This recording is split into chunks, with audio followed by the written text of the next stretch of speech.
getting jacked up. He ain't coming back just for one. I'm looking at my people. Gonna get a whole lot of them. Some looking down with their heads hung low.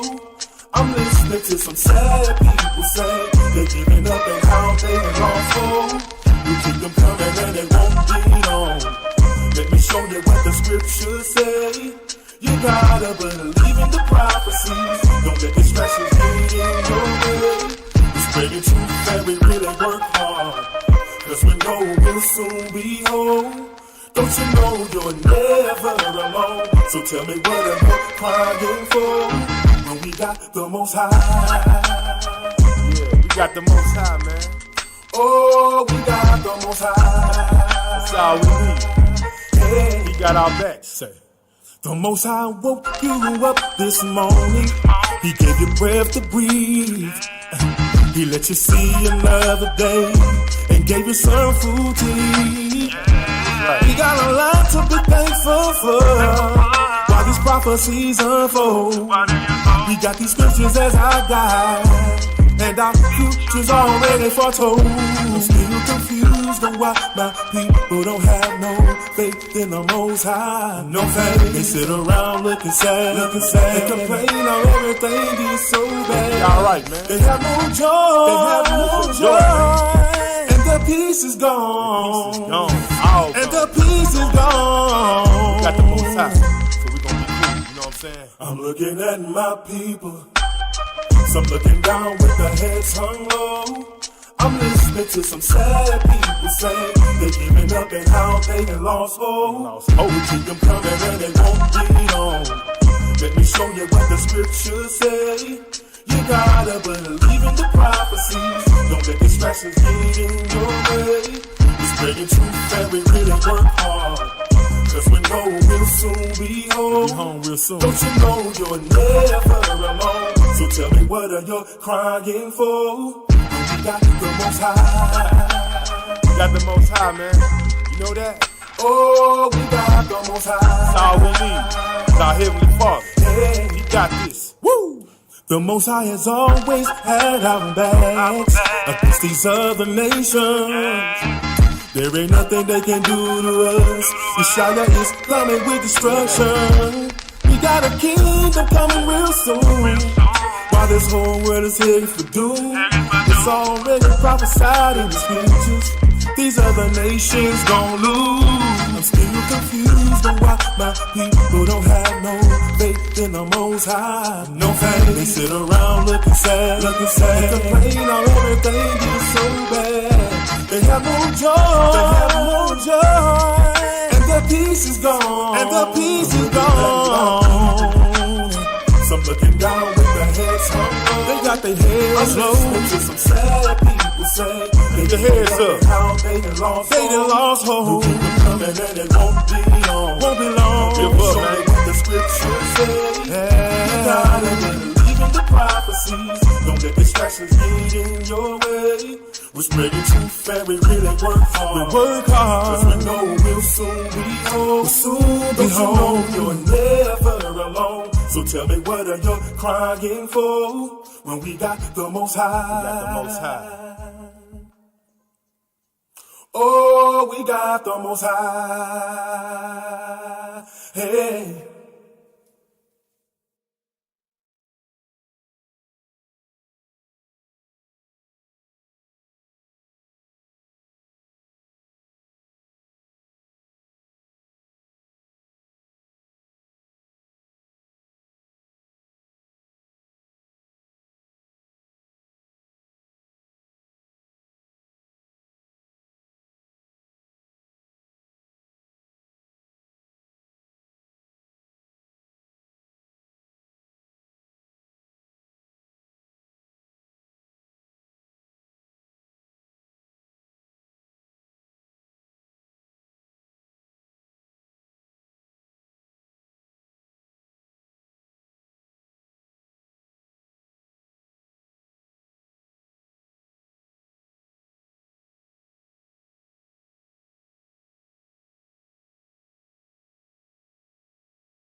she's good. She's Yeah. good. Well, it looks so close still. Wow. Always. So close. Yeah. Yes, shalom, shalom, shalom. Israel, shalom, shalom. Bring it back some. Look a little close though. A little close. Yeah. Shalom. Okay, shalom. All praises. You know, for some reason we always have technical difficulties. Right, but we're gonna move on through. All right. Beautiful Shabbat day. All praises to the Most High. Some announcements gotta make. Okay, it's important. Coming up September 16. All right. September 16 at sundown. Okay, that's a Saturday. September 16 is the blowing of the trumpets. Right? Remember that, Israel. Put that in your calendar. Put it in your repertoire. Okay, September 16 at sundown, which is Saturday evening, begins the blowing of the trumpets. All right? September 25th. All right? That's on a Monday at sundown. That's right. September 25th, that's the Day of Atonement, okay? The day that you afflict yourselves. No food, no water. You fast and you pray to the Most High Yahweh for repentance and forgiveness of your sins, right? To heal you and to strengthen you. That's a very important day. The Day of Atonement, September 25th. That's a Monday at sundown. Then, September 30th, right? That's the Feast of Tabernacles.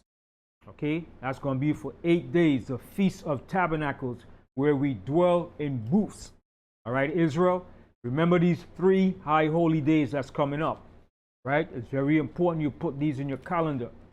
Okay? September 16th is the blowing of the trumpets, right? The 25th is the Day of Atonement. All days begin at sundown and end at sundown, right? And September 30 is the Feast of Tabernacles. Okay? That's where we feast and have a good time, man. We give the Most High praise and props. Thanks to Most High for all the goodness and the blessings, food, the crop, the life, and everything that He has done for us. And we rejoice in those days, man. We give praise to the Most High. We go all out and party, but you don't get crazy. All right, you stay within the framework of the Most High law. Okay, as Israelites, we party and have a good time, man. We get into it. Yeah, you understand? We get funky. Okay, the Most High is not boring, man. The Most High know we love to party. He wants to enjoy what He gave us, right? So that's what we do on that day. All right. Also coming up, prepare yourself for this one. This is January 4th, 5th, 6th, and 7th. This is the Mashayach in Tampa, Florida. It's going down, okay? January 4th, 5th, 6th, and 7th in Tampa, Florida is going down, people. Okay? This one is going to be off the hook. Okay? We're going to do this one big time in Florida, man. Okay? Because it's going to be in the winter time, and it's supposed to be nice in Florida. Most High willing. All right? So, but the donation, all right? It's a donation. Yeah, I'm not sure of a donation. I'm just putting it about, I think it's $50 donation. So be in preparation for that. All right? But it's going to be in Tampa, Florida. The Mashayach, January 4th, 5th, 6th, and 7th, 2024. Most High willing. All right? It's going to be in Tampa, Florida. We're going to have a lot of events. We're going to have the Hebrew class. All right? We're going to have the midwife class. We'll have a lot of good events, all right, for that particular day in Florida. So come on out, give your support. Let's do this big time, Israel. All right? So like I said, all praises to the Most High and Kwame Yasharallah. All right? And then so we're going to jump into our class in a few current events and topics. While I was home this morning, I saw J.P. Morgan was shuts 5 of his bank in Washington State. All right? So they're making their move in preparation for this digital currency, all right? So it's in our preparation stage. It's going to be done in stages, right? He shut 5 J.P. Morgan banks, which is Chase. Those are top banks, okay? So you know the other banks are going to follow. Bank of America, Citibanks. So they're getting ready for this digital currency.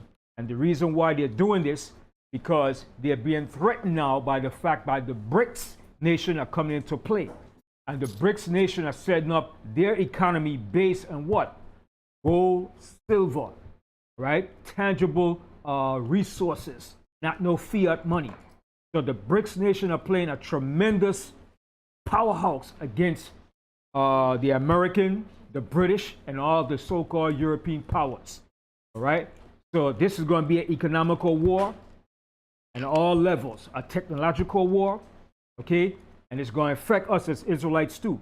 So we have to be aware and abreast of what's going down, okay? Because the digital currency, the Bitcoin, all this is going to be merged, all right, into their system of bringing in that new digital currency, all right? And it's all leading up to what? The mark of the beast, where you cannot buy or sell unless you have that mark of the beast. That's what it's leading up to, right? So we have to brace ourselves, be prepared. Most of all, you have to be spiritual. Okay? It's not so you can't do so much against what's coming, but you have to stand on the principle and the foundation of the Most High, where He's going to provide for us and protect us. Because you can't stop what's coming. What's coming is inevitable. It has to happen for prophecies to be fulfilled. Showing you the words of the Most High is on point 1,000%. Okay? So, we're going to jump into our class. All right? I'm going to deal with some more current events, but we want to deal with the topic of Yahawashi, how he dealt and how he walked and how he confronted and dealt with the leaders, the Pharisees, the Sadducees, and the importance of the parables that he put out to the people, the things that was very important for us in these last days, what he was showing the people at that particular time, and also what he was showing us in these last days. What Yahawashi was showing the people was very vital and very important. He was dropping some heavy gems, right? And he spoke in parables, but those parables had dark meaning, spiritual meanings, right? And these words that he spoke, he said, are life. Okay? So we said the words that I spoke unto you are life. It's life-giving force. All right? So we're going to begin with Matthew's the 21st chapter. Matthew's 21 and 1. We have the book of Matthew, chapter 21, verse 1.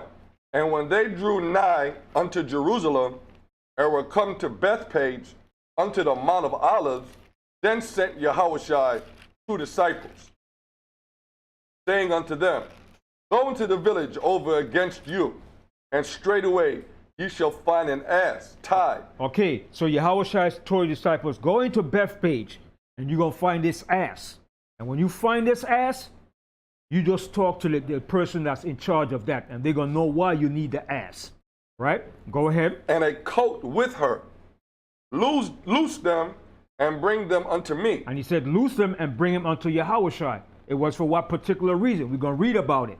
Okay, go ahead. Verse 3. And if any man say aught unto you, ye shall say, The Adawan hath need of them, and straightway he will send them. Mm-hmm.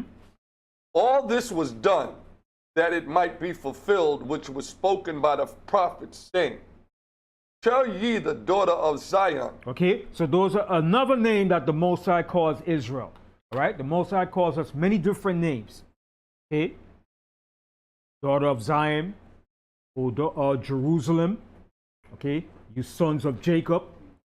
All right, so the Most High have many names for us, but this is just one of the many names that the Most High calls the children of Israel.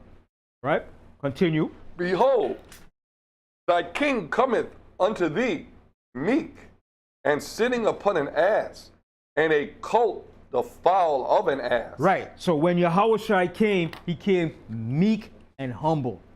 Right? He came lowly.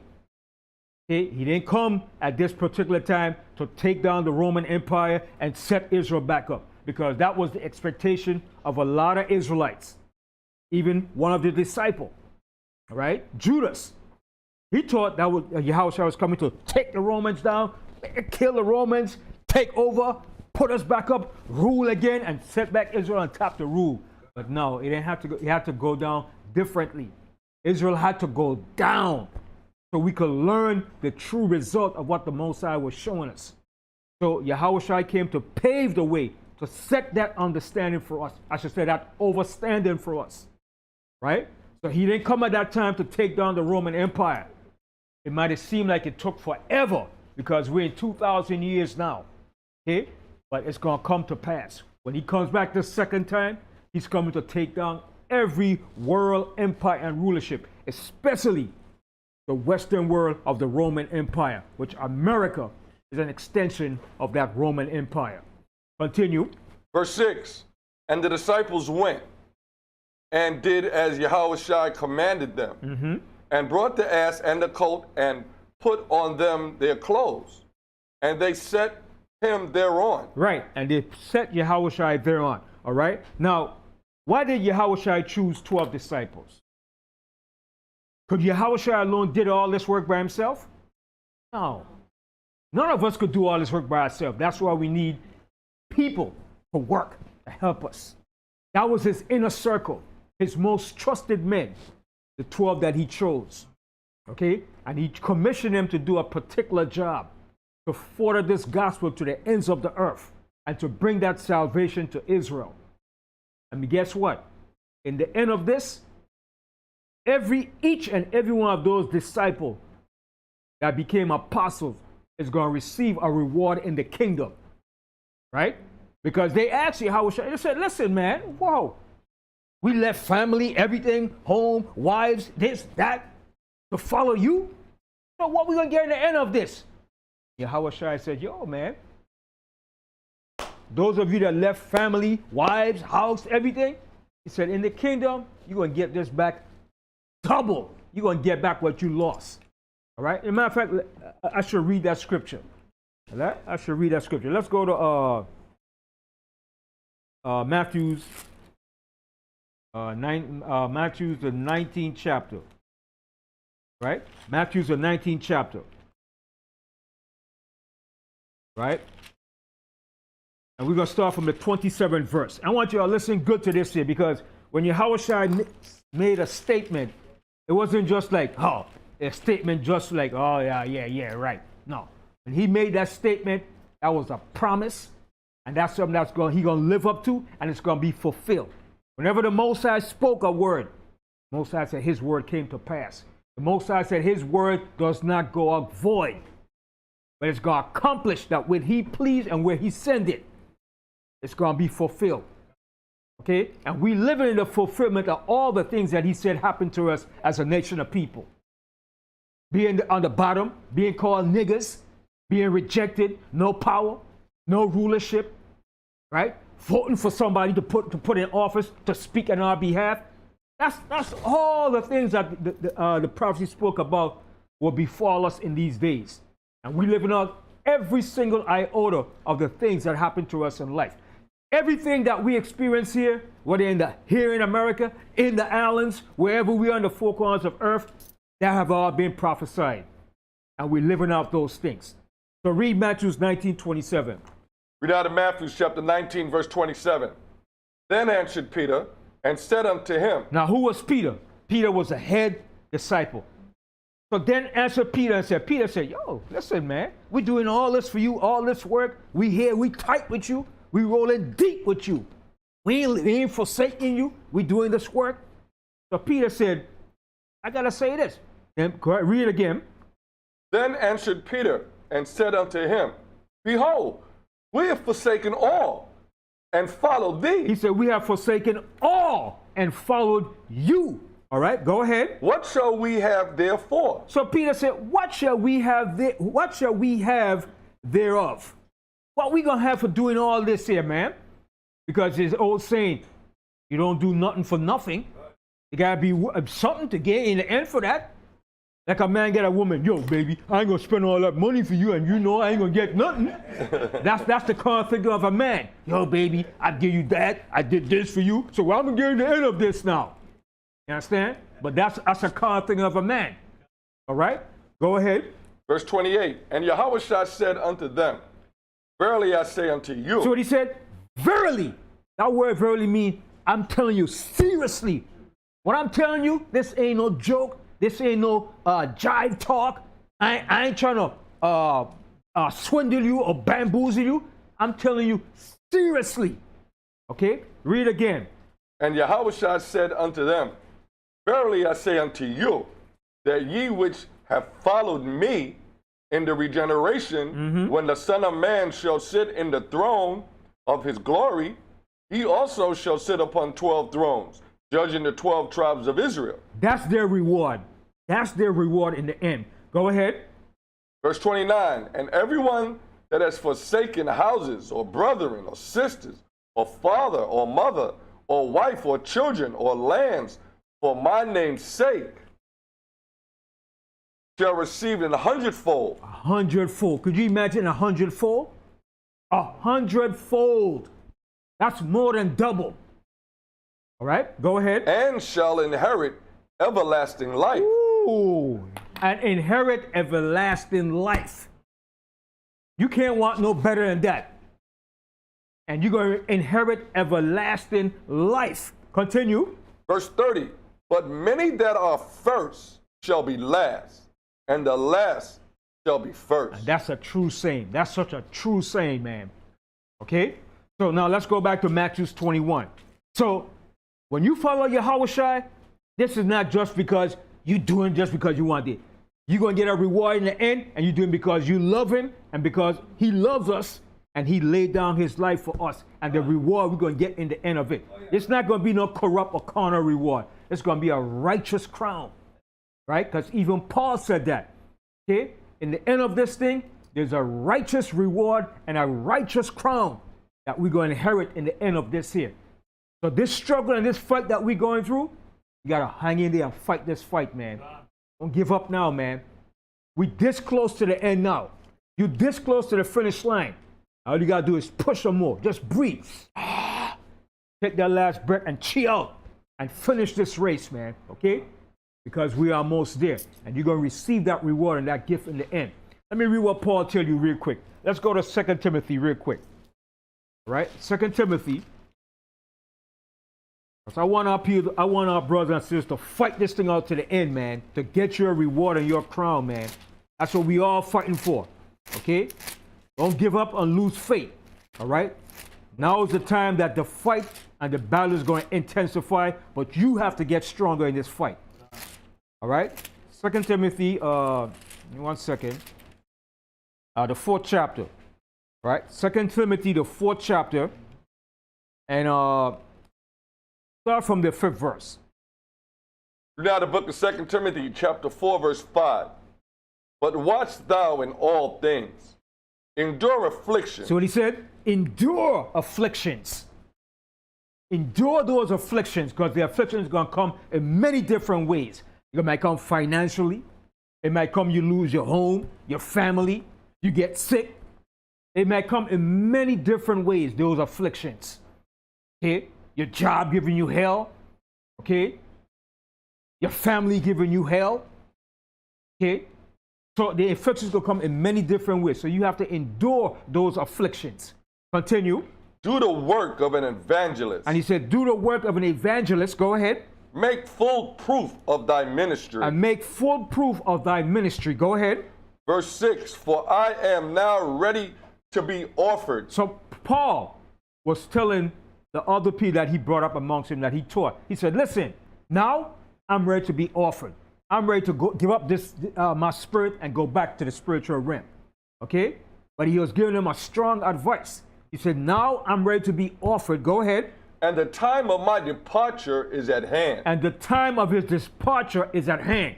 He knew his time was running out. Okay? So he was giving them a strong exhortation to endure and keep the faith.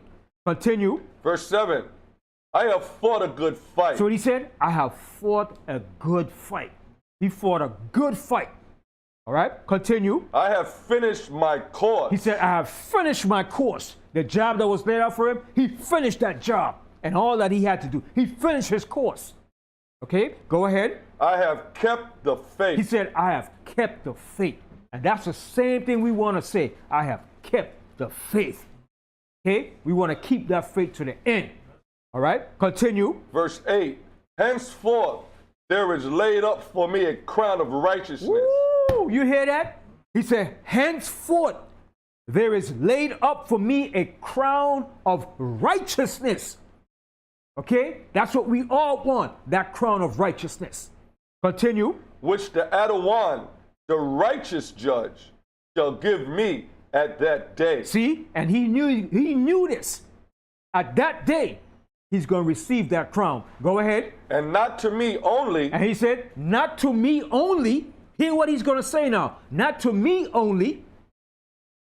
Go ahead. But unto all them also that love his appearing. See what he said? But to all those that also love his appearing. Who's the them he's talking about? Israel. The other Israelites that endured this to the end and keep that faith. Because he said he prayed for the elect. Okay, go ahead. Verse 9. Do thy diligence to come shortly unto me. Okay, now let's go back to Matthew 21. All right? Matthew 21, and we left off in what? The 7th verse, right? All right. Read out of Matthew chapter 21, verse 7. And they brought the ass and the colt and put on them their clothes. And they set him thereon. Mm-hmm. And a very great multitude spread their garments in the way. So everybody was spreading the garments, spreading the palm trees and everything in the way because they recognized that he was the Mashayach. Okay? They recognized that, the common people. But the Pharisees and Sadducees, who the guy, who he think he is? Because they were envious, they were jealous, and they had a motive and they had their agenda. Continue. Others cut down branches from the tree. Right, they were cutting down branches from the tree and spraying out before him. All right, go ahead. And strawed them in the way.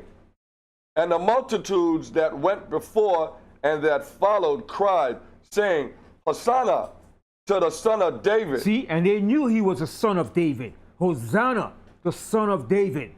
Right, go ahead. Blessed is he that cometh in the name of the Adawan. Hosanna in the highest. Mm-hmm.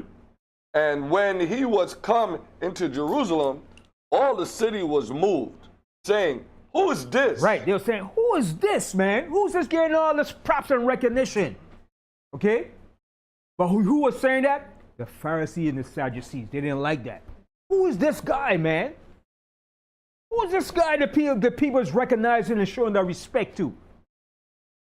Go ahead. Verse 11. And the multitude said, this is Yahawashi, the prophet of Nazareth of Galilee. See, they knew this. They said, this is Yahawashi, the prophet of Nazareth of Galilee. Telling you where he grew up from, the district he came from. And he said he came out of Galilee. From Nazareth of Galilee. Nazareth was a city in Galilee. And Galilee is a nice place, man. When you go to Galilee, man, it's right on the seafront. All right? That's where a lot of disciples went fishing. Okay? And also up in Galilee is a whole ton load of fruits and mango trees up in Galilee. When you see those mangoes, man, some sweet Julie mangoes, man. When I went up there, man, we raided those trees in Galilee, man. Sweet mango. I couldn't believe it, man. You understand? Sweet Julie mangoes, man. All right? Go ahead. Verse 12.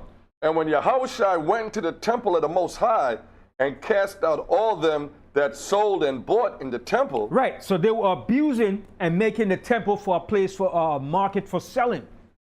Okay? Selling merchandise and making money in the temple. Yahawashi went in there and said, what the heck going on here? Yahawashi just started wailing these Negroes, man. You understand? All right, go ahead. And overthrew the tables of the money changers. Yeah, he kicked the table over, man. Front snap kick, a side kick. Okay? Yahawashi was like, what? What is this, man? You turned my father's temple into a place of merchandise? He got angry, man. He was mad. Okay? Go ahead. And the seats of them that sold doves, and said unto them, it is written, my house shall be called the house of prayer, but ye have made it a den of thieves. Yeah, because there are a bunch of crooks and thieves up in there, shysters. Right, overcharging. All right, overcharging, charging interest, high taxes, everything. Just doing everything that's illegal inside the temple. Yahawashi said, this can't be, man. Okay, go ahead. Verse 14. And the blind and the lame came to him in the temple, and he healed them. Check that out. The blind and the lame came to him, and he healed them because they understood who he was. Okay? And he healed them. Okay? To heal a person is great power, man. Understand? I think that's one of the greatest power to heal a person, man. And you see the manifestation of the power of the Most High, man. That's a hell of a gift, man. All right? Go ahead.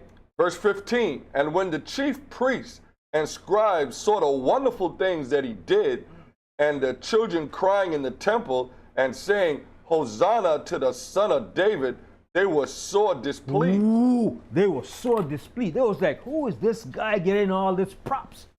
They didn't like that. Who is this? And you hear the children praising him, Hosanna, Son of David, praising him, man. They didn't like that. They was angry, man. Okay? Go ahead. Verse 16, and said unto them, hearest thou what these say? He said, listen, you hear what these children are saying? You hear what the little children are saying, praising this guy? They didn't like that. They were mad, man, because they didn't get that type of props. Okay, go ahead. And Yahawashi said unto them, yeah, have you never read, out of the mouth of babes and sucklings thou hast perfected praise? Yahawashi said, yeah, it's the babes and the sucklings that's going to give him the praise, man. Okay, and that's what they was doing, the babes and the sucklings. Okay, when he said babes and sucklings, it means those are new in mind of spirit to receive the knowledge of the truth. Not a damn old brickhead. Okay, where you say you can't put new wines in old bottles. Okay, the mind was young and impressionable to learn and accept the truth, and they saw it. They saw who he was. Okay, that's the babes and the sucklings. Not so much a baby and a suckling is mommy, but a person that's young, a newborn that understands the fate of it. Okay, as the scripture says, be as newborn babes to receive the word of the Most High. It tells you in Peter, you have to become like newborn babies to learn this truth. Okay, go ahead. Verse 17, and he left them and went out of the city into Bethany. So Yahawashi did a lot of traveling into a lot of cities in those areas. He did so much walking and traveling, man, when he went down to Samaria. Okay, that's a long journey, man. That's why when he got there, he was tired. And he asked the woman at the well, give me a drink of water. Because when you're in Israel, right, Kahan, that's a lot of walking and traveling, man. When you're going from area to area, man. Okay? Because remember when we drove from the fake Jerusalem all the way back to Arad? How many hours was that? Almost like 3 hours, right? 3 hours drive, man. All right? So imagine you walking that, man. That was a 3-hour drive. So imagine you walking that, man. You're going to be tired and thirsty. Right? So that's why when he got to Samaria, he asked the woman at the well, give me a drink of water. Right? And that's why she said, how you asking me, a woman of Samaria, for a drink of water? All right?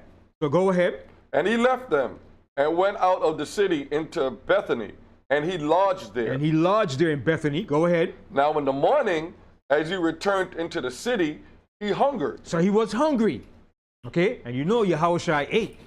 He didn't play around, man. Okay? All right? Go ahead. Verse 19. And when he saw a fig tree in the way, he came to it and found nothing thereon. So when he came, he hungry, and the fig tree, nothing on the fig tree, you're going to be angry too. All right? And when Yahawashi saw, Yahawashi said, damn, you ain't got nothing to help. Curse that fig tree, man. Said, man, stop growing. You won't bear enough fruits anywhere. Okay? And right away, man, because he cursed that fig tree, man. But let's read it. All right? He came to it and found nothing thereon. You know what kind of fig tree is that, right? Everybody knows that's a fig, right? Yeah, kind of. What does the fig look like? It's like a brownish color. Yeah, it's brown. And it's nice and sweet. Like a very good, man. It's very good. And it helps, it fills you up. It's very nutritious. All right? Figs, dates, all that area in Jordan, Egypt, all that area famous for figs and dates, man. Okay, when you are traveling in the desert, you eat those figs and dates. It's good. It replenishes you. But when Yahawashi came and saw there's no figs on the tree, like what? Because that's the season for him to bear figs. And he said, "What? You ain't got no fig? Huh, take that." All right. So read that verse again.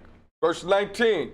And when he saw a fig tree in the way, he came to it and found nothing thereon, but leaves only. What leaves on it? What are you gonna do with the leaves?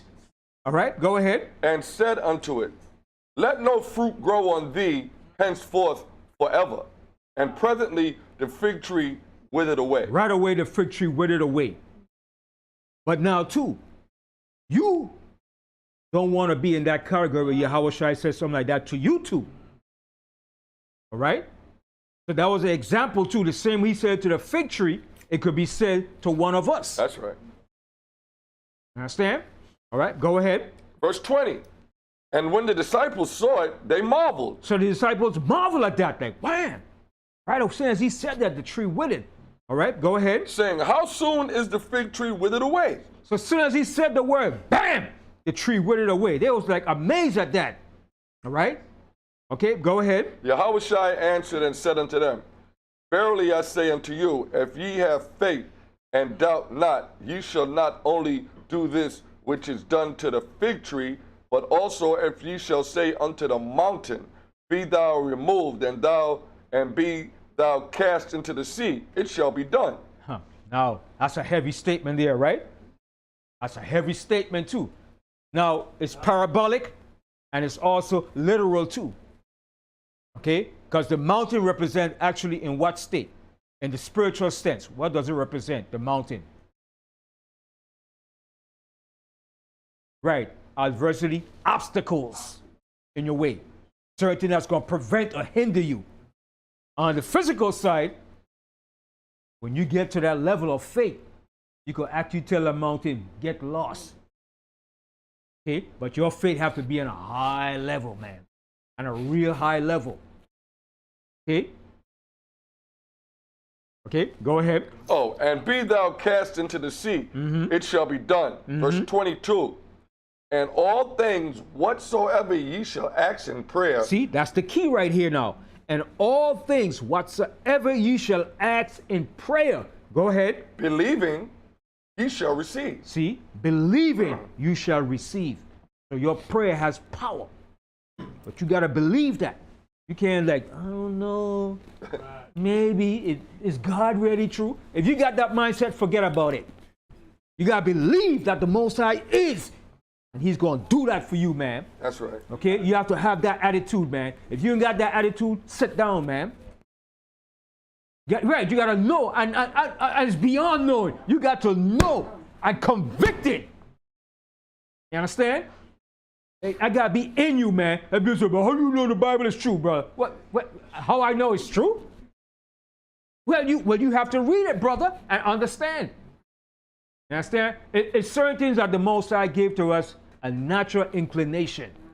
Some of us have that, and some have to build up to that point. Okay?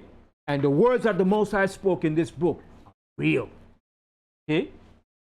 Real. Okay? A lot of people don't believe that. Y'all believe in a book that some man wrote, that the white man wrote. That's the first thing they have to put out there. But they believe what the white man says in his political arena. That's right. That if you vote, your vote counts. They believe that bullshit, that garbage.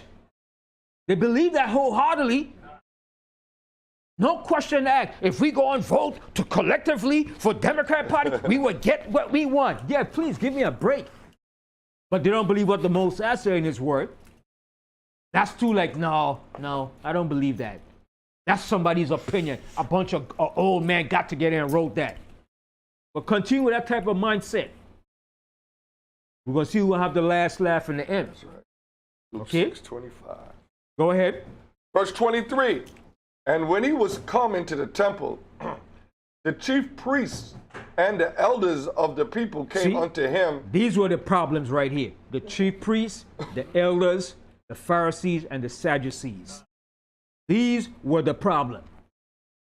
Every time Yahawashi had an encounter, it was always with the Pharisees, the Sadducees, the elders, the scribes, and the elders of the people. Continue. The chief priests and the elders of the people came unto him as he was teaching. See, as he was teaching.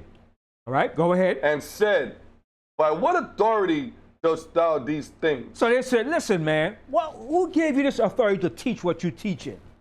So they're going to try to test him now. You want to come test me? Like you say in Jamaica, you want to come test the eye? You know, Muta Baruka, like you say, you want to come test the eye? Remember Khan? Muta Baruka.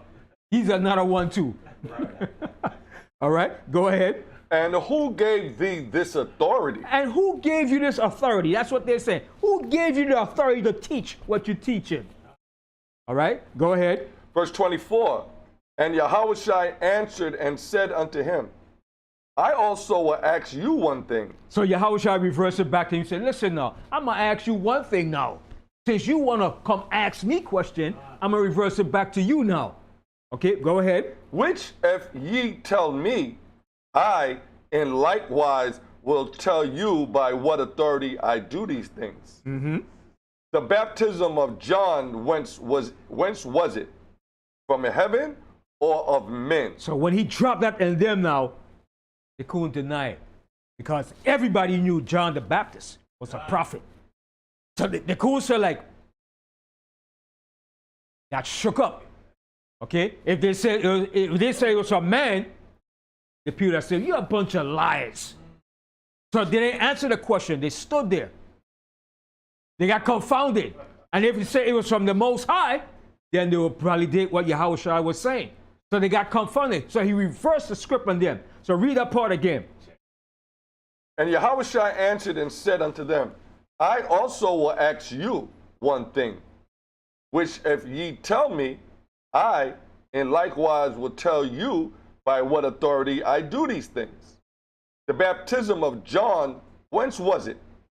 From heaven or of men? That's a heavy checkmate question there, boy. All right, go ahead. And they reasoned with themselves, saying, if we shall say from heaven, he will say unto us, why did ye not then believe him? Mm-hmm. But if we shall say of men, we fear the people, for all hold John as a prophet. Everybody knew John was a prophet. Okay? So they got checkmate right there. They got stuck. They got stuck. They jammed them up in second gear. They couldn't shift no other gear. All right? Go ahead. Verse 27, and they answered Yahawashi and said, we cannot tell. They said, well, you know what? We can't tell you. We can't tell you. They try to wiggle a way out now. We can't tell you. All right? Go ahead. And he said unto them, neither tell I you by what authority I do these things. You say, well, the same thing. I can't tell you then where I got my authority from. Since you want to play those games, I'm going to play the game with you too. Okay? Go ahead. Verse 28, but what think ye? A certain man has 2 sons, and he came to the first and said, son, go work today in my vineyard. Okay, so now this was a parable that Yahawashi was throwing out. And it relates to us today too. That's right. So he was using that, comparing himself and comparing a son. And he was using how shall I put it? He was using the analogy of a man that has a son too. Right? But he was also including himself in this analogy. All right? So let's read again. Verse 28, but what think ye? A certain man had 2 sons, and he came to the first and said, son, go work today in my vineyard. Mm-hmm. He answered and said, I will not. So the first one said, I ain't doing that, man, because you know that's a lot of work. Farming is a lot of work. When you plant in a vineyard, that's a lot of work. It's not easy. That's why nobody likes to farm today. Too much work. That's why the Most High said, when you in the Apocrypha, it tells you when you are a farmer, it's laborious work. Okay? It's hard work, man. Okay? Go ahead. But afterwards he repented and went. Mm-hmm. And he came to the second and said likewise. And he answered and said, I go, sir, and went not. So he said, I will go, but then he didn't go. Which is worse now? We're going to find out. Okay, go ahead. Verse 31. Whether of them twain did the will of his father? They say unto him, the first Yahawashi saith unto them, verily I say unto you, that the publicans and the harlots go into the kingdom of the Most High before you. Now, why did Yahawashi make that statement? Why did Yahawashi say the publicans and the harlots will enter in the kingdom before who? Before who was he referring to? The Sadducees and Pharisees. Why did he make that statement? Y'all know, but y'all just ain't connecting the dots yet. The harlots and publicans were what? What was their nature? They were sinners, right? So they knew they were sinners. Now the Pharisees and Sadducees, what was their position? They were claimed to be righteous, but they was wicked as hell. Wicked as hell. Okay? So Yahawashi said, you see that? These publicans and harlots will enter into the kingdom before these Pharisees and Sadducees. Because they were hypocrites. The Sadducees and Pharisees, they were hypocrites. Mind you, we all don't want to fall into that category of being hypocrite. That's not a good reputation or a character. All right? Go ahead. Verse 32. For John came unto you in the way of righteousness, and ye believed him not. But the publicans and the harlots believed him. And ye, when ye had seen it, repented not afterwards that ye might believe him. See? So the publicans and the sinners, they believed John. And they acknowledge him. But the Pharisees and Sadducees, they were stuck up in themselves, man. That they had it all together. Go ahead. Verse 33. Here another parable. There was a certain householder which planted a vineyard and hedged it around about, and digged a winepress in it, and built a tower, and let it out to husbandmen, and went into a far country. Right, and you know the husbandman is the farmer. All right? And a vineyard is where you plant your grapes. All right? And you have to prune, plant those grapes, nourish it, keep it protected from what? Insects, from the deers and other animals coming to eat it. Because you know the deers and animals love to eat vegetation when it comes up, especially the goat.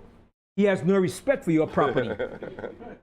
That goat just come and eat. And once a goat eat from your crops, what happened to it? It's dead. It can't grow back. Right?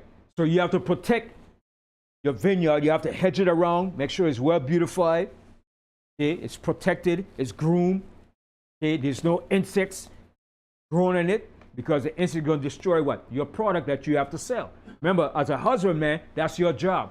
That's your occupation. That's how you make your living. Now, if you have a certain quota to fulfill, let's say with merchandise, a king said, listen, man, every 6 months, I need about 500 gallons of wine. You have to live up to that agreement. If you don't live up to that, what's going to happen? Cancel the contract. The king's not going to deal with you. He said, I can't deal with you, man. I'm going to get somebody else to deliver my wine that I want. I want my wine in the season, and you're not living up to your agreement. You're not doing your job. So he's going to lose profit. He's going to lose sale. He's going to lose his reputation. So you have to put in work. Listen, man, anything you do, if you're working for the damn devil, you're working for yourself, you still got to put in work. You got to slave and work, man. If you out there being a damn pharmacist, you know what I mean by a pharmacist, right? Streets. A street pharmacist, you got to work hard. You got to stay on top of your business, too. You can't slack. So anything you do in life, you got to work hard, man. Don't tell me, yo, man, I ain't working hard for nobody. But when you work for yourself, you have to work twice as harder. Okay? So anything you do in life, you got to work hard for it. Anything you get easy in life, it's not going to pay off in the long run. Okay? So being a husbandman is a hard job. It's a hard job. Okay? So Yahawashi was showing you here. All right, go ahead. Verse 34. And when the time of the fruit drew near, he sent his servants to the husbandman. See, when the time of the fruit drew near, mean what? Time to pluck those grapes, to make it into wine or juice or whatever, or to make what? Strong drink. Okay, go ahead. That they might receive the fruits of it. And the husbandman took his servants and beat one and killed another. See, that's a wicked dude, man. Okay, go ahead. And stoned another. And then he stoned another. Why? Because he didn't want to pay him. Okay, go ahead. Verse 36. Again, he sent other servants more than the first, and they did unto them likewise. So he was speaking about himself in this parable, but he was using the analogy of a husbandman. Okay, go ahead. Verse 37. But last of all, he sent unto them his son, saying, they will reverence my son. Yeah, but they didn't reverence the son. It's only the common people reverence the son. But the elders, the rulers, they didn't reverence the son. Go ahead. Verse 38. But when the husbandman saw the son, they said among themselves, this is the heir, come. Let us kill him, and let us seize on his inheritance. And they caught him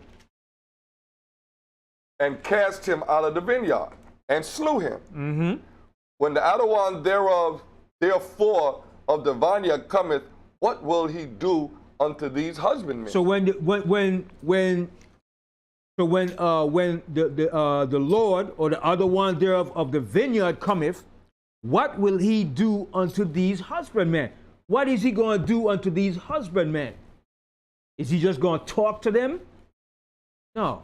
He's going to execute the law of judgment and death upon these husbandmen for what they have done.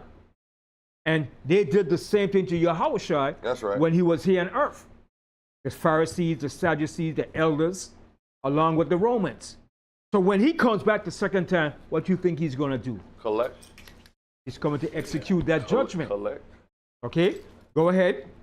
Verse 41. They say unto him, he will miserably destroy those wicked men. That's right. He's going to miserably destroy those wicked men. And that's justice. That's the right answer. He's going to miserably destroy those wicked servants. And that's what Yahawashi is going to do when he comes back. And that's the good thing about it. Because he has to make his second appearance to fulfill what was done to him and what was done to us. That's only right. Go ahead. And will let out his vineyard unto other husbandmen, which shall render him the fruits in their seasons. Yahawashi said unto them, did ye never read in the scriptures, the stone which the builders rejected, the same has become the head of the corner? This is the Adawan's doing, and it is marvelous in our eyes. And he's that head cornerstone that they rejected. All right, go ahead. Verse 43, therefore say I unto you, the kingdom of the Most High shall be taken from you. So who was the kingdom of heaven taken from? Israel. It was taken from all of us, but mainly from who? The elders, the leaders, and the rulers. Eventually, everything was taken from them. But while Yahawashi was in the scene, they was given that position and held up by the Roman Empire. The Roman Empire put puppet leaders in position. Like today. Okay? Just like they do today. All right? Continue. Therefore say I unto you, the kingdom of the Most High shall be taken from you and given to a nation bringing forth the fruits thereof. Now, who was that nation that was bringing forth the fruits thereof?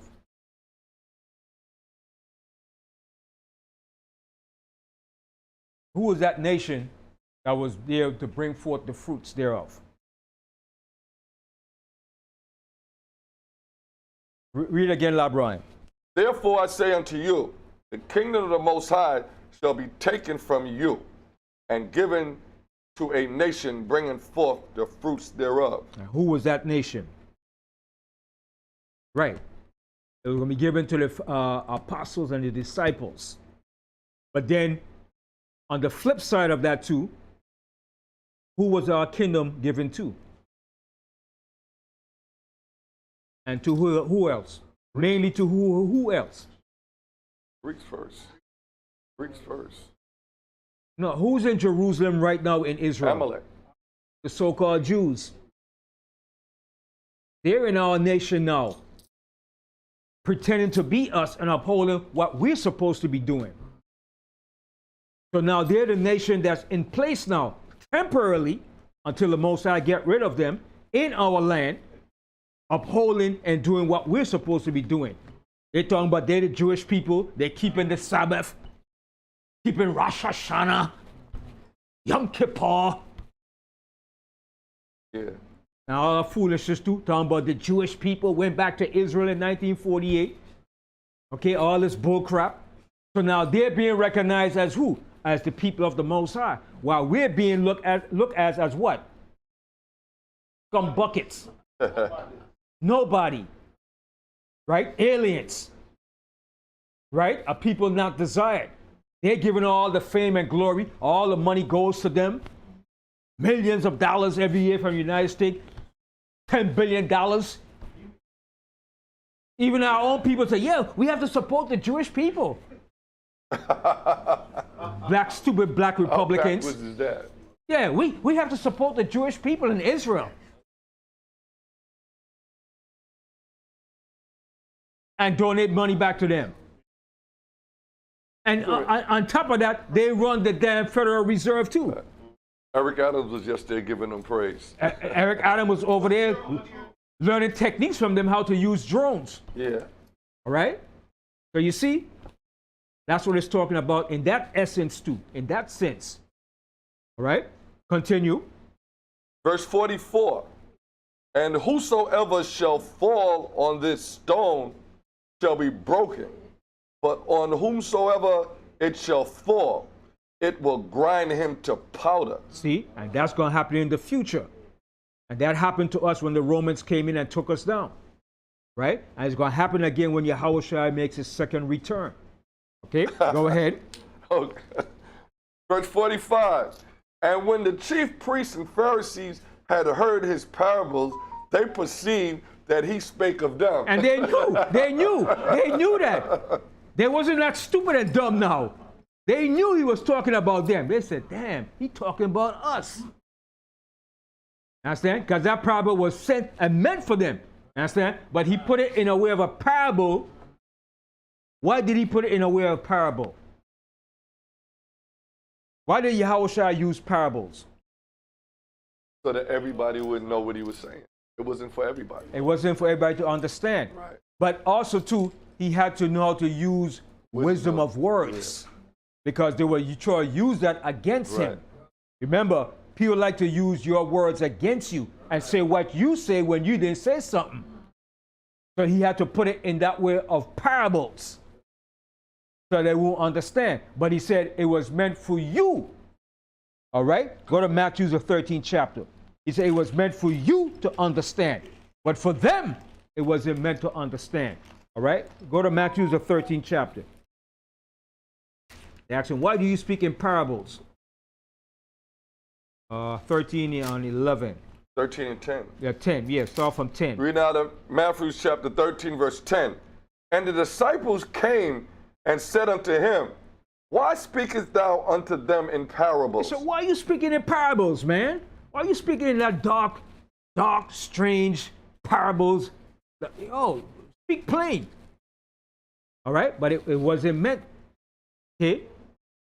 Matthew 13 and 10. Okay, so read again, Matthew 13 and 10. Now to Matthew chapter 13, verse 10. And the disciple came and said unto him, why speakest thou unto them in parables? He answered and said unto them, because it is given unto you to know the mysteries of the kingdom of heaven, but to them it is not given. See that? But to the rest of them, it wasn't given to know. So you have to know those parables. Because it's in your spirit. It's in your DNA. It's within you. You just have to awaken it. You ever see we have a radio, when you a radio dial, and you're looking for a particular channel, you have to go through the frequency until you find. Let's say you're looking for not Kiss FM. Kiss FM is played out. What's 106 WBLS? You looking turn and you found it on your radio. Boom. That's the same way. Most High gonna tune back into your spirit. You have to search your channel. When you find that right channel, then you find the right frequency. Then you're able to tap in. Okay? And that's what the Most High is doing to us. He's awakening back that spirit within us that's been dormant, that's been asleep. It's within us. We know this. That's right. The Most High said the word is within us. Hold that and go to Isaiah 59. The word is within us. Isaiah 59.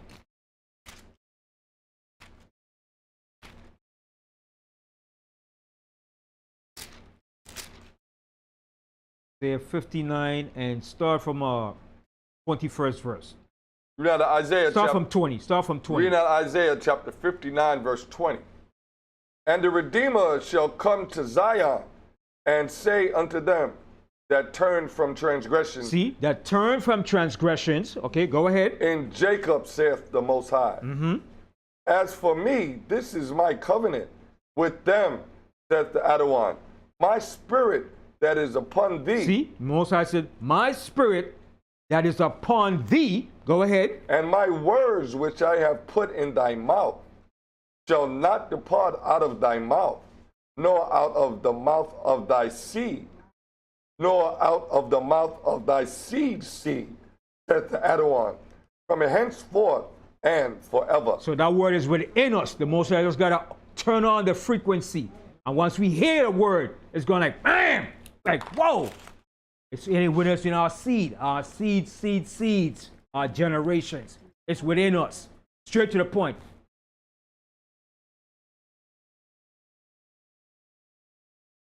Covenant I not break, nor alter thing that going out of my lips. That's right. So the word is within us. So when you want to know why some people perceive and understand, because it's within us. It's within our DNA. It's within our spirit. It just has to be awakened when the right time comes. All right? So we finished Matthew's, right? Let me read 12. Yeah. Read out of Matthew's chapter 12, verse 12. For whosoever hath... No, that's 13 and 12. I'm sorry, Matthew's 13 and 12. Matthew's 13 and 12. For whosoever hath, to him shall be given, and he shall have more abundance. But whosoever has not, from him shall be taken away, even that he hath. Right. So in the limit that you have, if you don't put it to use, it's going to be taken from you. The limit that we have is greater than anything else in this world. It's greater than a person that went to school and become a professor. The limit that we have. Okay? So from there, let's go to Matthew's, the 22nd chapter. Matthew's 22. We're going to start from the first verse.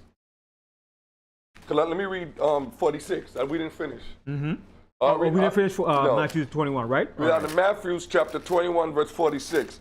But when they sought to lay hands on him, they feared the multitude, because they took him for a prophet. Right. And the people knew Yahawashi was a prophet. They knew that. Okay? All right, so read the 22nd chapter and start from the first verse. Matthew's chapter 22, verse 1. And Yahawashi answered and spake unto them again by parables and said. See? Speaking in parables. The kingdom of heaven is like all unto right?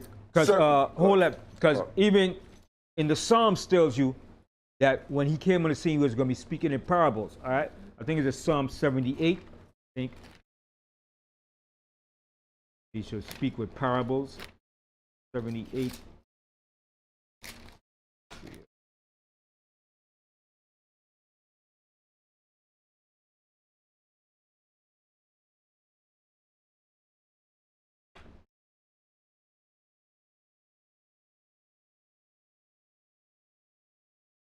Right.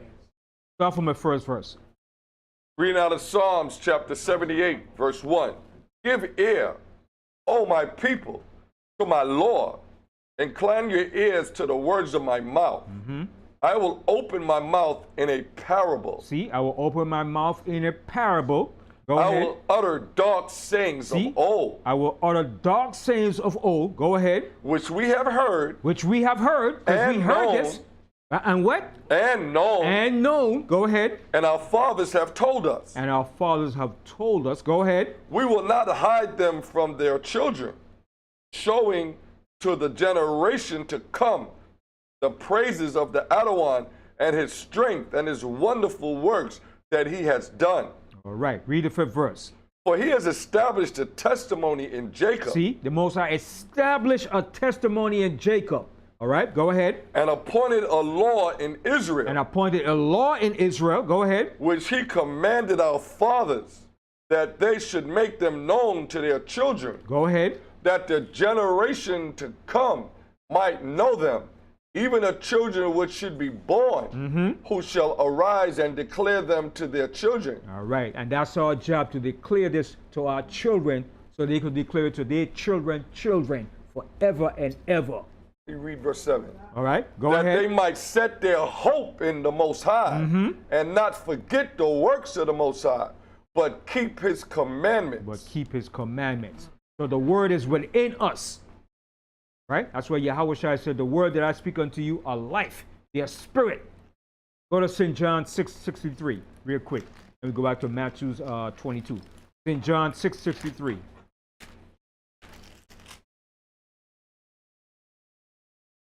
Read out of John chapter 6, verse 63. It is the spirit that quickeneth. See, is that spirit. That spirit that's within us. It's a spirit that quickeneth. Go ahead. The flesh profiteth nothing. The flesh profiteth nothing. Go ahead. The words that I speak unto you, they are spirit, See what Yahawashi said? The words that I speak unto you, they are spirit. Go ahead. and they are life. And there are life. Life in those words, man. It moves, right? It wakes up that dormant spirit. All right, go ahead. Verse 64. But there are some of you that believe not. For Yahawashi knew from the beginning who they were that believe not, and who should betray him. All right. Now go back to Matthew 22 now. Read out of Matthew chapter 22, verse 1. And Yahawashi answered and spake unto them again by parables. The kingdom of heaven is like unto a certain king, which made a marriage for his son. All right. So he's giving you a parable now, an analogy. He said the kingdom of heaven is like a king that made a marriage for his son. And you know when a king put out a decree, right? My son is getting married and he's selling his servants. That goes out. Nobody alters that king decree. If you alter it, you know what's the consequences, right? Your head is going to roll. Right? Go ahead. Verse 3. And sent forth his servants to call them that were bidden to the wedding. And they would not come. All right. So in essence, what is that referring to today now?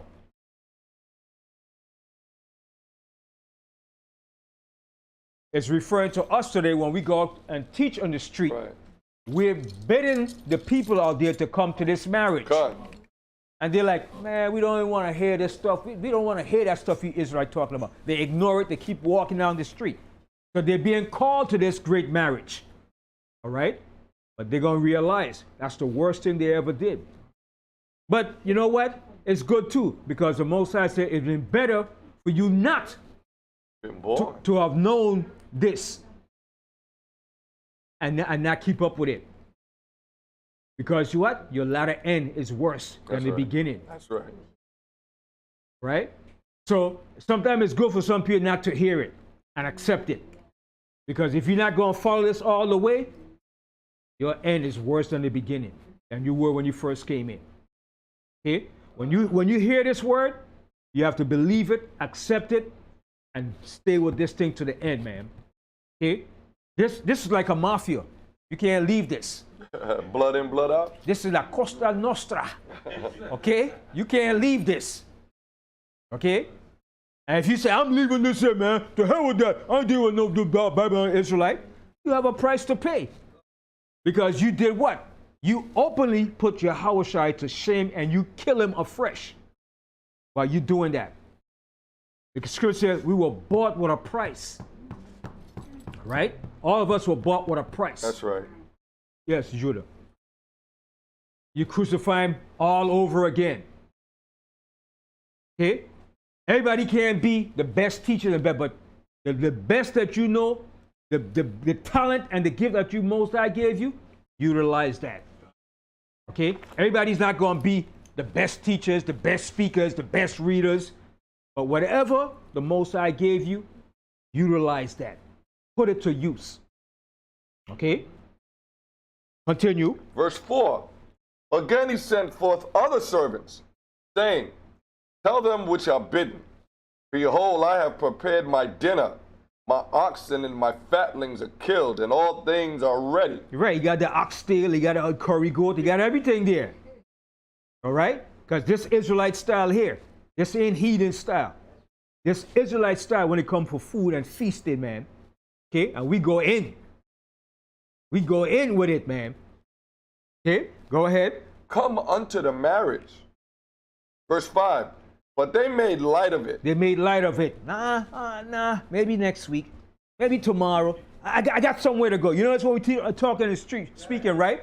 Because guys, I got somewhere to go. Where the hell you going? You ain't going nowhere. You're just going up and down the block, back to the block, back around, back here, come. You're going in circles. They ain't going nowhere. They ain't doing nothing. So you may as well stay here and listen to the word. But that's the excuse. They make light of it. I'll be back. Where you going? I got to do something. They ain't doing nothing. We were out in Hampstead about 2 weeks ago. Yeah, I knew he was going to say When we got there, the same people that we saw when we got there was the same people when we left. Doing the same thing. Like, what the hell? How could you just be out there on the street corner just not doing nothing all day long?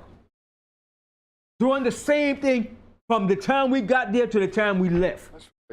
Goodness gracious, man. Get a life, man. So they have no excuse. They make light of it. I'll be back. I'll be back. Where you going? I'll be back. They ain't going nowhere. You're going to the liquor store. Away from there. And then you're going from the liquor store, maybe you're going to get a blunt, a weed. Okay? Then from there, you're probably going to get something to eat. Then you come back to the same spot again in the corner. Yeah, Judah. Yeah. Yeah. Even the liquor store closed down. Yeah. Word. All right, go ahead. Verse 5. But they made light of it and went their ways. And they went their ways. Go ahead. One to his farm. One to his farm. Go Another ahead. to his merchandise. Another to his merchandise, probably being a street pharmacist. All right, go ahead. And the remnant took his servants and entreated them spitefully and slew them. And some probably killing people too. All right, go ahead. Verse 7. But when the king heard thereof, he was wroth. But when the king heard this, he was wroth. The king was angry. All right, go ahead. And he sent forth his armies and destroyed those murderers and burnt up their city. Mm-hmm. Then saith he to his servants, the wedding is ready, but they which were bidden are not worthy. See, but those that were bidden to the wedding were not worthy. Okay, continue. Verse 9. Go ye therefore into the highways, and as many as ye shall find, bid to the marriage. Okay, and that's what we do. When we go out to the street and we yelling, you're the Israelites, you're not the ham Africans, you're the people of the Most High. And they're like, what are them niggas talking about? One came up there 2 weeks ago. You idiot! Y'all gone dead! Y'all gone dead! Yeah. Scoffing. Because the word cut him. He heard the word from way across the street. Way across the street. So the word cut him. So he kept saying, you idiot! Y'all gone dead! Y'all gone dead! So he was there. The word cut him so bad, man. He had to come back up and say, y'all gone dead. We all gone dead. No, we all ain't gone dead. Some gonna die worse than some. All right? I want to show you something on that too, because we could cut him in the scripture, but just let him scoff. You know what I mean? Let him scoff, because the Most High said all they're doing is heaping coals of fire upon their own heads. All right? Go to Psalms, the 18th chapter. I want to show you something. Psalms, the 18th chapter. We all ain't gonna die. Some of us is gonna die, but not all of us.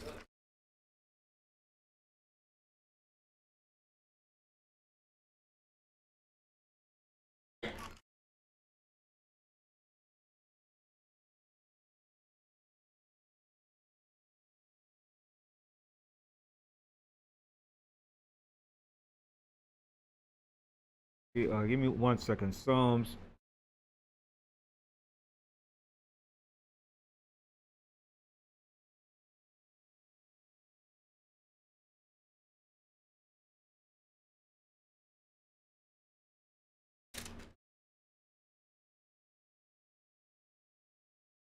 I read this the other day. I said I should have pulled the scripture on him, but I said no. This would have been too hard for him. It might have bothered him. It's in Psalm what David said, "I shall not die but live." 1 second.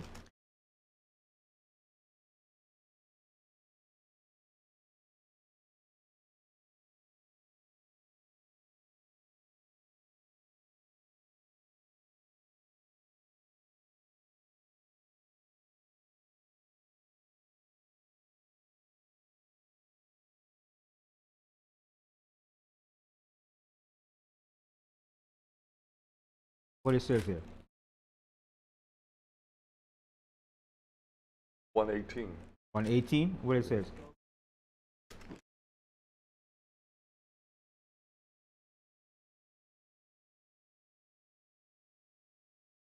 What it says. Read that. I'll read it. Read out the book of Psalms, chapter 118, verse 17. I shall not die, See but that? live. Not so fast, LeBron. I didn't want to stay dying. Okay, read again. Read out of Psalms, chapter 118, verse 17. I shall not die, See what he said? David said, "I shall not die." Go ahead. but live But live. Go ahead. and declare the works of the Most High. And declare the works of the Most High. But now, if I had read that to him, he'd have been like, "What do you mean you're not die?" But what was David saying here when he said, "I shall not die, but live to declare the works of the Most High"? Read the next 2 verses again. Read the next verse. Verse 18. The Most High has chastened me sore, but he has not given me over unto death. See, that's what he was talking about. When he said, when David committed the sin that he did, he said the Most High wasn't going to kill him, but he was going to chastise him for what he did. So that's why David said, Right. "I shall not die, but live to declare the works of the Most High." But if we had read that to him, that might have bust his brain open. What? What do you mean you ain't going to die? You understand? But we are not going to die the death that some up here is going to die. Some is going to die some vicious death, which is the second death. And that's why the Most High said, "Blessed and holy is he that parteth in the first resurrection. For on the second death he has no part." You don't want to be part of that second death. All right? That's the death that you don't want. So you want to make it in the first resurrection. Okay? And all of us is not going to die. Some of us is going to live. Yahawashi said, "It's be some of us standing here that shall not taste of death until the Son of Man make his second appearance." That's right. All right? So we're not all going to die. Okay? And if we die, we coming right back when Yahawashi comes. That's right. All right? Yes, Judah. Now, he wouldn't understand that. He might say, "See, boy, the Bible contradicts itself." He might have started going crazy right there. All right? But that could have been brought out too, and many more scriptures. But when a scoffer is in a tangent and running, you can't contend with a scoffer. Scripture said, you see a fool, don't entertain a fool. Because Right. you're going to end up just like him. Just like him. That's what I was going to say. You understand? let him wallow in his madness. You understand? Because the word cut him. When he heard the word cross, it cut him. That's why. Ben, He heard it. Ben, he was running too. He Yeah. was running. He heard the word. That's why he came up to confront because Yeah. they cut him. Yes. Yeah, the guilt and shame. You understand? All right. So let's go back to Matthew 22.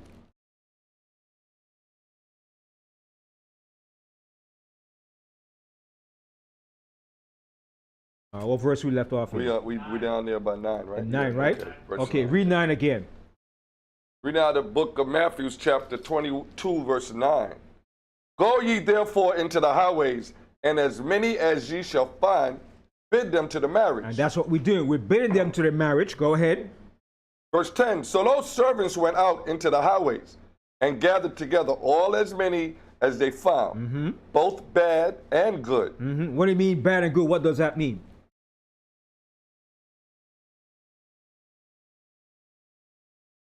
When he said those bad and good, what does that mean? And what else too? Sinners, right. Right.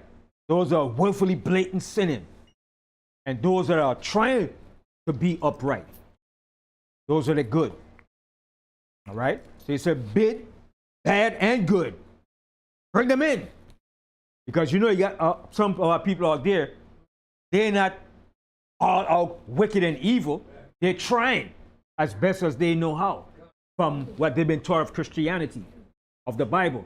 Then you got some of our people just like, I don't give a damn. Right. I'm just going to be me. I'm going to do me. That type of mentality. And they be the ones looking around in the All right? congregation. Yeah. All right. Go ahead. And the wedding was furnished with guests. And when the king came in to see the guests, he saw there a man which had not on a wedding garment. Okay. Now, is this a literal wedding garment? No. What was he talking about? It wasn't right. He wasn't right. Something about it wasn't right. Something ain't right. All right? His spirit wasn't right. Okay? He didn't have the right mindset. Okay? He wasn't applying the knowledge that was given to him. So he stood up like a sore thumb. Right. Not so much that he had a wedding garment. All right? Go ahead. So read that verse again.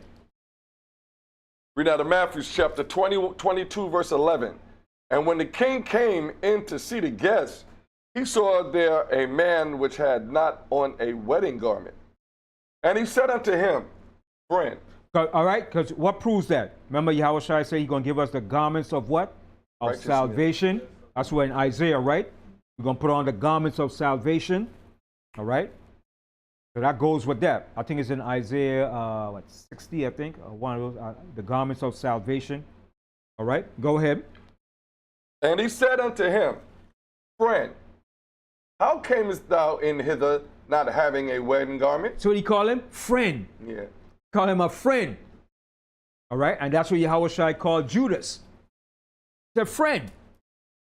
All right, go ahead. And he was speechless. He was speechless. He had nothing to say. Speechless. Because a lot of people got a lot of words to say now. But when Yahawashi roll up on the scene, ain't nobody going to have a damn thing to say. Mouth's going to be shut in that day. Right. All right? Okay, go ahead. Verse 13. Then said the king to the servants, bind him hand and foot. Bind him up, man. Okay, you know you bind him? It's hand and foot. You know you do a pig? Yeah. That's how you bind him up. Hand and foot. And that's what the cops do when they handcuff you. Hog tie. Yeah. Hog tie you. Yeah, the cops do that crap too. Hog tie you and put you in the squad car. Hog tie that Negro. Okay, go ahead. And take him away and cast him into the outer darkness. There shall be weeping and gnashing of teeth. For many are called, but few are chosen. See, for many are called into this thing, but few is chosen to continue this in the end. All right. So there's what you call a path to this thing here, man. A path to walk in this here. You have to walk through that narrow, straight gate. All right. Because that path to the kingdom is a narrow path, man. Okay. Okay. From there, go to I want to continue Matthew 24, because Matthew 24 goes into events of things that's happening today and things that happen too. So I'm going to just read the first part of Matthew 24. All right, let's go to Matthew 24. Let's start from the first verse. Read out the book of Matthew, chapter 24, verse 1. And Yahawashi went out and departed from the temple, and his disciples came to him for to show him the building of the temple. All right. So this was before 70 AD. Yahawashi went out, he saw the temple, he showed the disciples the temple, the last and final look of the temple of Jerusalem. This was probably around maybe about 20-something AD, maybe 30 AD. It had to be at least 30. Somewhere before Yahawashi died.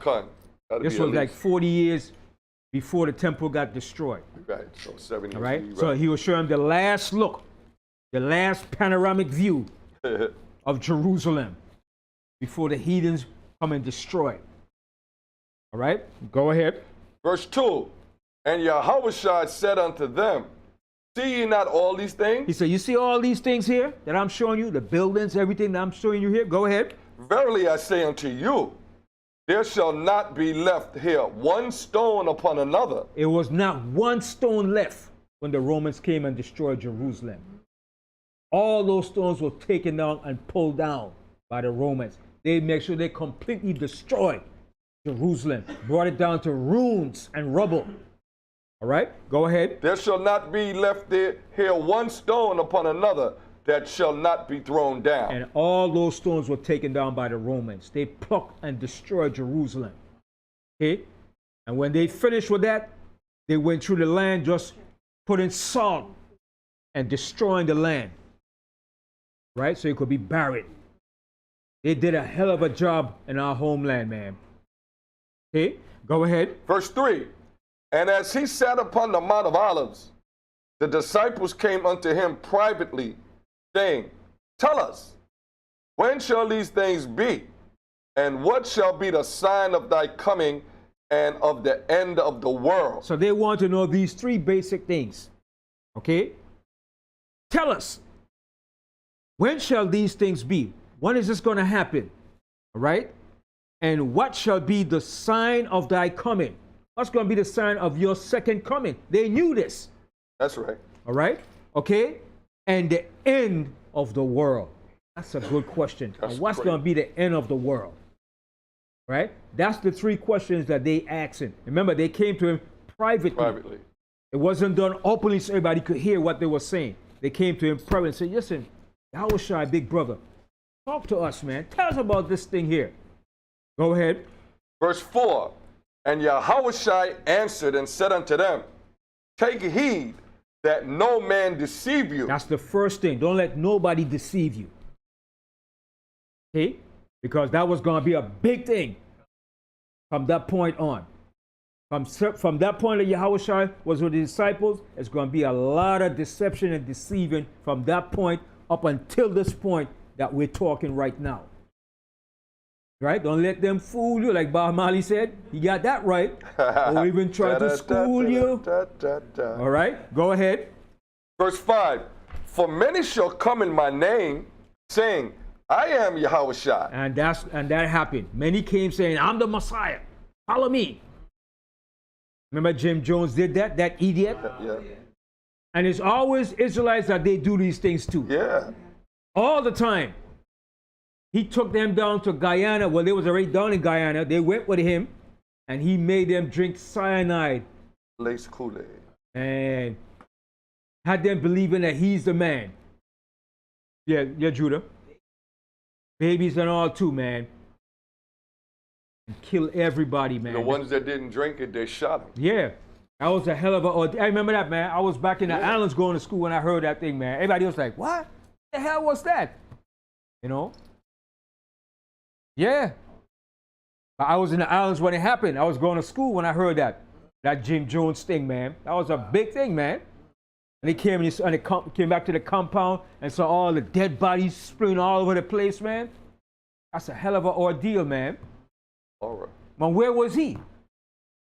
Did he kill himself? Yeah, he ended up shooting himself. Yeah, right. So they say. Yeah, so they right? say, yeah. So they say, man. You know? But that's what Yahawashi is saying. Don't let nobody deceive you, man. Right, allegedly. Allegedly. You know? And he had them kill himself. All the majority of them were Israelites, man. If it was over 900 or something people, maybe about, let's say it was 950 people. About 900 of them probably were Israelites. Yeah.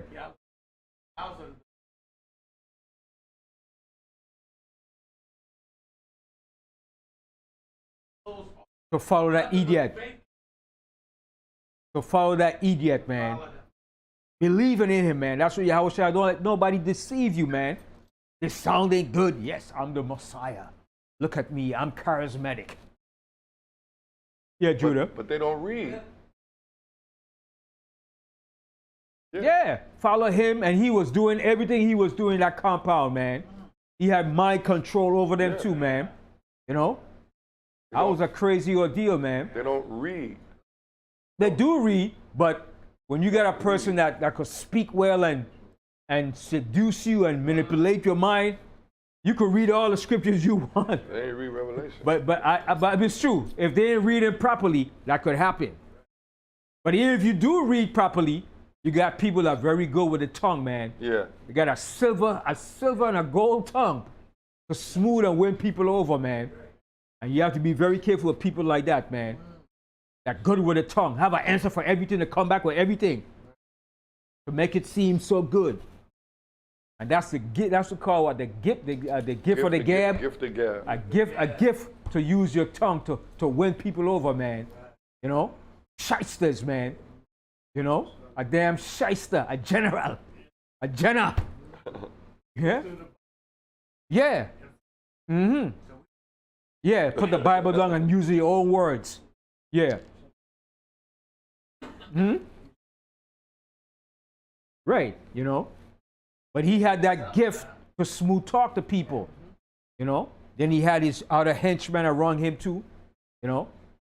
And then too, what he was doing, he was providing like certain things for them too. You understand? He had certain things in play to make them feel like, oh man, this guy is he's legit, you know. And that's what happens, man. So Yahawashi was saying, don't let nobody deceive you, man. So don't let nobody, even me myself, don't nobody deceive you until you know bull crap, man. Okay, so read the scriptures. Okay, all right, go ahead. Verse 5, for many shall come in my name, saying, I am Mashayach. Yeah, and that's what they did. I'm the Messiah. I'm the Messiah. Look at me. Look what I'm doing. I could heal you. I got powers too. All right, go ahead. And shall deceive many. And shall deceive many. Okay, go ahead. Verse 6, and ye shall hear of wars and rumors of wars. From that time up until this time. All right, go ahead. See that ye be not troubled, for all these things must come to pass, but the end is not yet. But when he said the end is not yet, what was he talking about? He talking about now or at that time when he was speaking to them? Talk about now. No, you're speaking to them at that time when he was speaking to them. Right, the end wasn't yet. The end had a long way to come, man.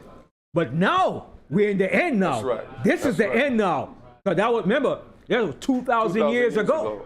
So 2,000 years ago to now, it has to be the end now. This is the end. Okay. That was just the beginning of what he was talking about was going to come. But now we're in the end. Because we already served our punishment. We served our 400 years. That's right. Right? We served the slavery that was prophesied was going to happen to us. And we see the end result of all the technologies, all the events that's happening in the world. Now we see, we down now to the end, the final end of the Roman Empire, which is America. Yes.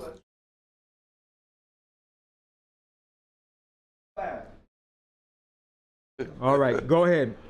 Verse 7, for nation shall rise against nation, and kingdom against kingdom, and there shall be famines and pestilences and earthquake in diverse places. And that's happening now. Just an earthquake last night in Morocco. Right, because he was speaking about those things going to happen then, at that time, in the midst of time, and at the ends of time. All these things are happening and still happening. Go ahead. Verse 8, all these are the beginning of sorrows. So from that time he spoke, that was just the beginning of sorrows. Okay, go ahead. Verse 9, then shall they deliver you up to be afflicted. And that was done through the Sadducees, the Pharisees. They did that. All right, go ahead. And shall kill you, and ye shall be hated of all nations for my name's sake. Mm-hmm. And then shall many be offended, and shall betray one another. And that's happening now. A lot of people are offended and betraying one another, selling out. All right, go ahead. And shall hate one another. And many false prophets shall rise, and shall deceive many. And that happened throughout the course of history from that time up until this even present time that we're speaking. All right, go ahead. Verse 12, and because iniquity shall abound, the love of many shall wax cold. And that's the time we're living in. The love of many shall wax cold. Care about you? Who are you? Nobody have no love out there now, man. Love have waxed cold. Okay, go ahead. Verse 13, but he that shall endure until the end, the same shall be saved. What do you have to endure? What's coming? What do you have to endure? You have to endure your tribulation, your up and down, your downfalls. When you've messed up, you get back up, you repent. That's right. Because during this course, you're going to make mistakes, things are going to happen, but you still have to get back up, endure, and fight like hell. Endure to make it to that kingdom, man. This is a marathon race. So you're pacing yourself, pacing for that 26-mile run. You're not going full speed, like road runner. Pacing yourself in this fate, right? And you pace yourself all the way till the kingdom. You don't outrun yourself, right? Because you're gonna lose. You outrun yourself, what's gonna happen? Burn out. You're gonna burn out, and then you're gonna give up, right? So you want to endure everything that comes at you, and you fight. Yeah, block it off. Yeah, that's one battle. Next battle, and you keep fighting. You keep blocking. Defense. You keep fighting off the darts of Satan. When he throw that dart, like, yeah, I saw you gonna throw that dart, Satan. And you say, yeah, I know you're doing, Satan. And you keep fighting. You keep putting up that armor and that shield and that defense. Whenever you messed up, you repent. You face the east and you ask the Most High. You don't wallow in your madness. You don't wallow this and oh man. No, get off that bull crap. Right? You repent. You face the east and you ask the Most High to strengthen you, and you get back up on that horse and you ride that horse to the finish line. You don't get off that horse and say, no, that's it, I can't do it. You finish riding that horse to the finish line, baby, all the way. Right? So from there, I want to show something here about death. When brothers die, and a lot of people, and when brothers or sisters die, it's not the end of them. Okay? There's an expected end to us in all of this. All right? Go to Revelation, the 7th chapter, and we're going to close out the class. Revelation, the 7th chapter. All right? Revelation 7 and the 12th verse. Start from Revelation 7, the 7th chapter and the 12th verse. Read out the book of Revelation, chapter 7, verse 12, saying, Amen, blessing and glory and wisdom, and thanksgiving and honor and power and might be unto our power forever and ever. Amen. Mm-hmm. And one of the elders answered, saying unto thee, what are these which are arrayed in white robes? And whence came they? Mm-hmm. And I said unto them, Sir, thou knowest. And he said to me, These are they which came out of the great tribulation, and have washed their robes and made them white in the blood of the Lamb. Therefore are they before the throne of Yahweh, and serve him day and night in his temple. In his temple. Go ahead. He that sitteth on the throne shall dwell among them. They shall hunger no more. See, we're not going to hunger no more. All right, go ahead. Neither thirst anymore. Neither thirst anymore. Go ahead. Neither shall the sun light on them, nor any heat. For the Lamb which is in the midst of the throne shall feed them, and shall lead them unto living fountains of water. And what is that living fountain of waters? Right, the truth. All right? The fountain of living waters, to prove that, go to Revelation 21. Right? The living of fountain waters. Right? Revelation 21 and the 6th verse. Read out of Revelation chapter... Start from 5, the 5th verse. Read out of Revelations chapter 21, verse 5. And he that sat upon the throne said, Behold, I make all things new. And he said unto me, Write, for these words are true and faithful. So he said, these words are true and faithful. Go ahead. Verse 6. And he said unto me, It is done. I am Alpha and Omega, the beginning and the end. I will give unto him that is athirst of the fountain of the water of life freely. See, the fountain of life freely. All right? Go ahead. Verse 7, he that overcometh shall inherit all things. See, he that overcometh shall inherit all things. Go ahead. And I will be his power, and he shall be my son. Go ahead. But the fearful and unbelieving, and the abominable, and murderers, and whoremongers, and sorcerers, and idolaters, and all liars shall have their part in the lake, which burneth with fire and brimstone, which is the second death. See, that's the second death, baby. We don't want that. Okay? We want a part in that first resurrection. Okay? Now, from there, go to Revelation 21 and read the fourth verse. Read out the book of Revelation, chapter 21, verse 4. And the Most High shall wipe away all tears from their eyes. So the Most High eventually going to wipe away all our tears from our eyes. So all that death and suffering and all going to be cast away. Right? Go ahead. And there shall be no more death. Ain't going to be no more death the way we die now of all this ailment, sickness, death, and all this stuff. All right? Go ahead. Nor sorrow. Ain't going to be no more sorrow. Nor crying. No crime. Go ahead. Neither shall there be any more pain. No more pain and suffering. All right? Go ahead. For the former things have passed away. For the former things are passed away. So with that, I say shalom. Yes. Yeah, and I got one more too after. Go ahead.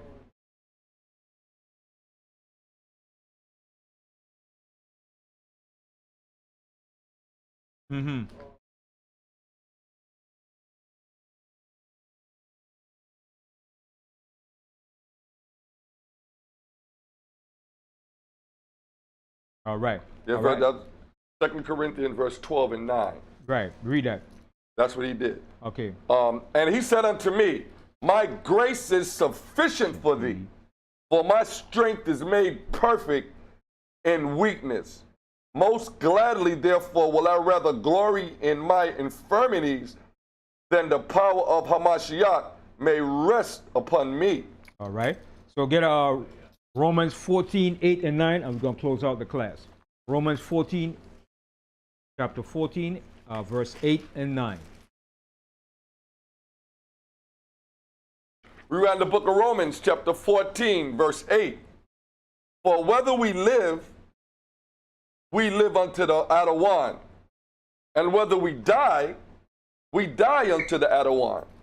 Whether we live therefore or die, we are the Adawans.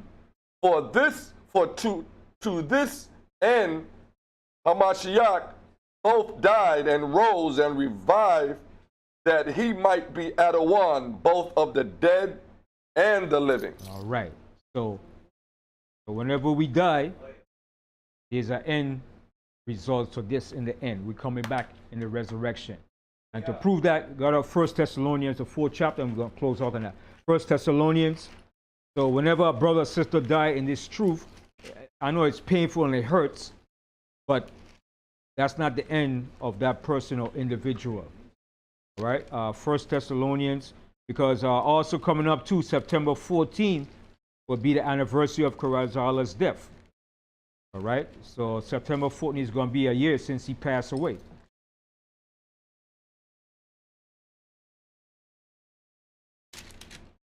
All right, 1 Thessalonians, the 4th chapter. Okay. 4 and start from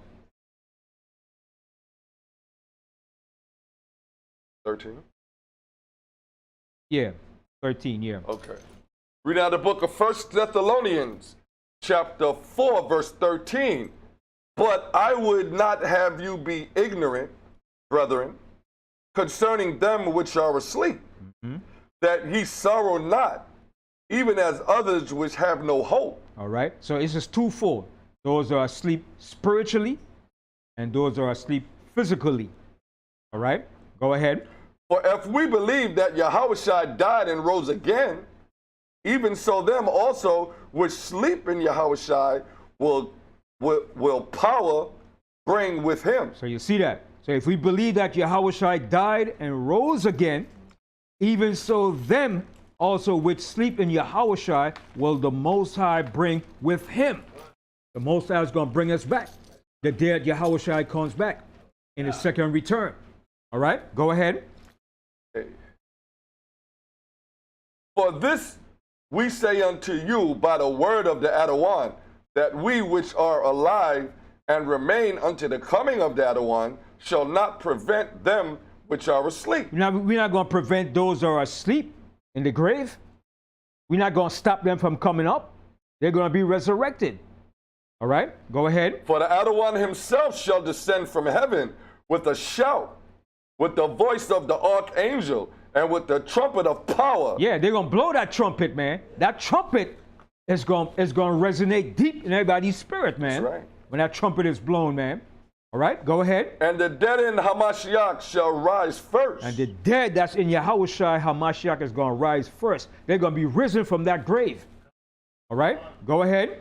Verse 17, then we which are alive and remain shall be caught up together with them in the clouds to meet the Adawan in the air, and so shall we ever be with the Adawan. So we're not going to be up there like they're saying, go up to heaven and stay up there forever. Right. We're going to be caught up in the chariots. That's right. For that particular period of time until we're brought back down. Right? When Yahawashi makes his second debut on this earth, he's coming with the chariots to deliver us. That's right. And just like Joseph gave commandment to his brothers, when you leave out of Egypt, take my bones with you. That's the same thing Yahawashi is going to do. He's going to take us out of here, even those that died here. They're going to be resurrected. You're going to see, you're going to like, oh man, damn. You're going to see a brother resurrected and go up in the chariot. You're going to be looking at you. I told you I was coming back. All right? Yes. They're coming back too. The ash, it's in the elements. It's in the elements. Right. Remember, that trumpet is going to ignite the elements. That's right. That trumpet is a spiritual sound that's going to awaken everything. That's right. Remember, in the beginning, the Most High gave the word, and the word went forward, and the angels reacted to the word. Remember Yahawashi said, the word that I speak unto you is what? Life. Life. It's a life-giving force. It's going to cause to activate everything, no matter what elemental stage you're in. We made out the elements. Yeah. Huh? Just the word. Remember, Lazarus was dead, and Yahawashi did what? He spoke the word, and he came out. Remember, he was dead for 4 days, wrapped up, stinking. And Yahawashi spoke the word. He said, Lazarus! And he came forward, just by the word. So when the angels blow that trumpet, that sound's going to be in that trumpet. All over. All over the world. All over, brother. All over. Yes.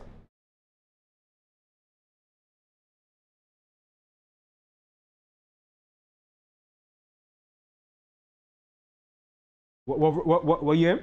15. 1 Corinthians 15, right? That's the fire right. Yeah, read out 1 Corinthians 15. Where you want me? What number? Read out the book of 1 Corinthians chapter 15, verse 42. So also is the resurrection of the dead.